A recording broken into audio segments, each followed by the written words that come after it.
মোহাম্মদ জাহিদ হোসেন, আপনি জানতে চেয়েছেন আমরা যে সফটওয়্যারগুলো ক্র্যাক করা ভার্সন ব্যবহার করি এতে কি আমাদের গুনাহ হবে, আর এগুলো দ্বারা কাজ করে টাকা উপার্জন করলে সে উপার্জন হালাল হবে কি না।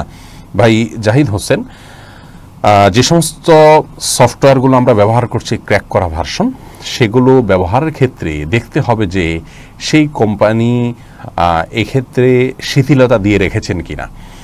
ব্যক্তিগতভাবে আমি কয়েকজন এই রিলেটেড যারা আছেন তাদের মাধ্যমে জানার চেষ্টা করেছি।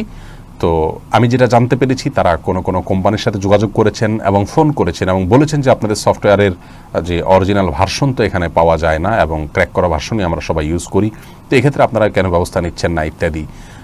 তখন তাদের যে বক্তব্য সেটা থেকে বোঝা গেছে যে তারা আমাদের মতো এই ধরনের গরিব দেশগুলোর জন্য বা উন্নত দেশগুলোর জন্য তারা অনেকটা ছাড় দিয়ে রেখেছেন, তারা দেখেও না দেখার ভান করছেন। তো এরকম যদি হয় তাহলে সেই সফটওয়্যার ব্যবহার করা জায়েজ হবে ইনশাআল্লাহ বিদিনিল্লাহ। আর যদি কোনো কোম্পানির তরফ থেকে এরকম কোনো মৌন সম্মতি বা ছাড় ইত্যাদিও বোঝা না যায় তাহলে সেক্ষেত্রে তো আসলে ক্র্যাক করা সফটওয়্যার ব্যবহার করা যাবে না, এটা তার অ্যাসেট, অতএব এটা ব্যবহার করা যাবে না। যদিও আমরা অনেকেই করছি, আল্লাহ তাআলা মাফ করুন। তো অ্যাডোবি সম্পর্কে আমি যতটুকু মনে পড়ে, যাকে দিয়ে আমি যাচাই করছি, তিনি অ্যাডোবি সম্পর্কে এটি আমাকে তথ্য দিয়েছেন এবং অ্যাডোবির সাথে কথা বলেছেন তিনি। তো এই বিষয়ে আরও বিস্তারিত জেনে আমরা ইনশাআল্লাহ আপনাদেরকে শেয়ার করব।